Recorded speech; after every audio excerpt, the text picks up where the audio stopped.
G'day everyone, welcome to the Elements of Narrative, and this is all about character. So here's the elements of narrative that we're covering. So what's character? Essentially it's who is in your story and what type of people are they. Now it also can encompass characterization, character, role, and archetype. When we'll just touch briefly on each of those, but generally if you're using the word character, it can refer to all of these. So the components of character are first characterization, and again if you use the word character instead of characterization it's not a big problem, but just to help us differentiate these different components. Characterization is essentially everything that you observe about a person. It's their hair, their appearance, their voice, their words they use, their values and their attitudes. And that's what we mostly see. So if we're talking about characterization or how someone is characterized, it's how they are represented to the reader. And so the traditional representation or characterization of a villain character, for example, is that they wear black clothes, maybe they smoke, maybe they have a quick temper. Whereas for character, this is trying to get to the heart of the person. So this is all about the choices that the person makes under pressure, and it's often displayed at the crisis point in the story.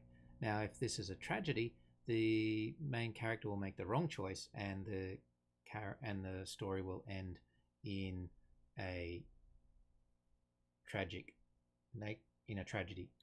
Whereas if it's more of a hero story, then the main character will make the valiant, courageous choice in the crisis moment, and the story will end in a positive manner. So that's about character. Role, on the other hand, is what position is that person filling in a particular scene or a particular moment in the story.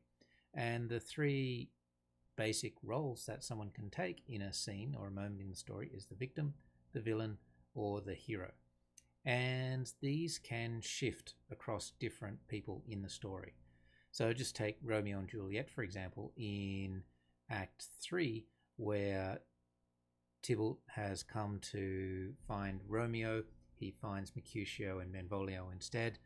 And at this point, Tybalt's not actually a villain. Instead, that role falls to Mercutio because he is making fun of Tybalt. Later, when Romeo enters, Romeo becomes the victim and Tybalt becomes a villain. And so that's how those roles can shift between people in the story. Then we've got archetypes, and these are the standard broad types of character that we can have in our stories. And we've got, for example, the hero, which is often the protagonist. We've got the villain, which is usually the antagonist. We have a mentor figure, who is usually a teacher type figure, or maybe a parental or uncle or aunt type figure that's helping the hero through. Usually we lose the mentor by the end of the story and the hero has to continue on by themselves. We have the helper in the story, and there can be multiple helpers. These are usually the protagonist's friends. And we also have the trickster in the story, who is the wild card, often bringing in a sense of humor and uncertainty into the story. Now, as I said, these all make up the term of character. So why does character matter? Well, from the writer's perspective, character connects deeply with plot, structure, and theme. So choosing the characters carefully is really important, because if there isn't consistency between plot, structure, and the type of character they are, then the plot will seem manufactured rather than organically coming from the character's actions. And it connects closely with theme because the characters are often symbolic or representative of the themes that the author wants to deal with, particularly in literary works. The reader, from the reader's perspective, the reader needs to connect with characters. They don't have to connect with all of them, but the characters are usually the entry point for the reader into the story. And if we have characters that are likable, they might not do good things, but they're likable in some way, then the reader feels a connection and feels invested in the story, which is really important because the reader is expecting some emotional impact as the story progresses. So what is the connection between character and the other elements? So we've got plot. We can have a plot-driven story versus a character-driven plot. So this is where the plot points, the events, are happening to the character. And back in Aristotle's day, this was usually seen as the standard, where the events are happening and the characters are facing the events. More recently, and I mean probably since Shakespeare's day, character-driven plot is much more popular now, where we're seeing the characters face events and then their choices, their character, their true nature informs their decisions, which then go on and create the next set of plot points. So character is really essential to have that continuity between character and plot. Structure, there's a strong connection between structure and character because the character needs to be consistent with the structure of the story. So for example, if we're structured our story so it's a tragedy, we need to make sure that our character makes decisions that lead to their own demise. And so Macbeth is the classic example here, where certainly the start of the play, he is responding to events, but as the play progresses, he is making decisions and causing events that lead to his own death and loss of all his honor and pride. Next, stylistic devices.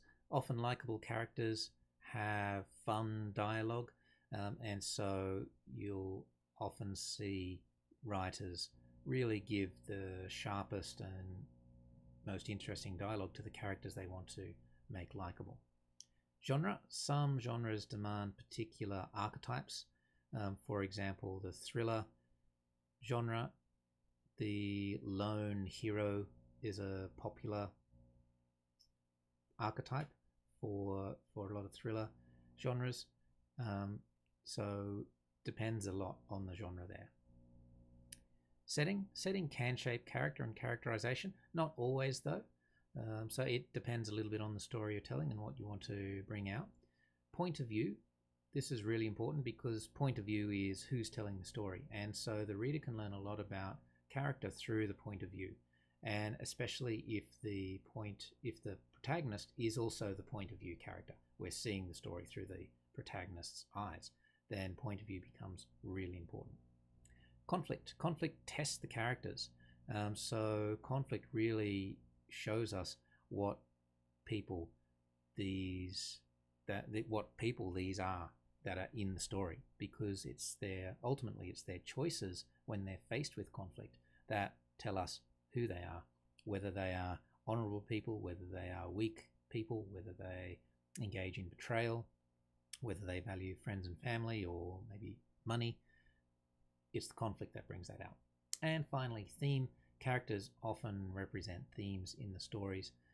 If not the character themselves, then their choices certainly tell us what themes are present in the story. All right, so that's it. And if there's any questions, please let me know.